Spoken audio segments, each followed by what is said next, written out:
10 లక్షల కోట్ల అప్పు ఉన్నప్పటికి కూడా ఎంతో అనుభవజ్ఞుడైన ముఖ్యమంత్రి గారు శ్రీ చంద్రబాబు నాయుడు గారి నాయకత్వంలో ఆర్థిక శాఖ మంత్రి కేశవ్ గారి సారథ్యంలో ఇయర్ ఆన్ ఇయర్ ప్రతి సంవత్సరం కూడా ఆర్థిక పరిస్థితులను మెరుగుపరుచుకుంటూ ఈ కూటమి ప్రభుత్వం ముందుకు వెళుతూ మరి ఈరోజు ఎంతో భవిష్యత్తు మీద ఆశలు కలిగే, భవిష్యత్తు మీద ఒక నమ్మకం కలిగే బడ్జెట్ని ఈరోజు మా ఆర్థిక మంత్రి గారు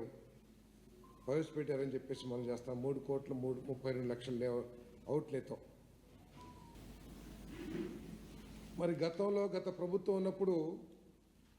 రెవెన్యూ డెఫిసిట్ కానివ్వండి, ఫిజికల్ డెఫిసిట్ కానివ్వండి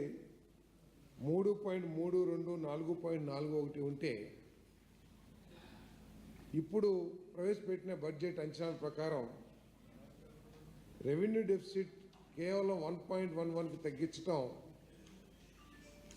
మంచి ఆశాజనకమైన పరిస్థితుల్ని చూపిస్తుందని చెప్పేసి కూడా నేను మనవి చేస్తామని నేను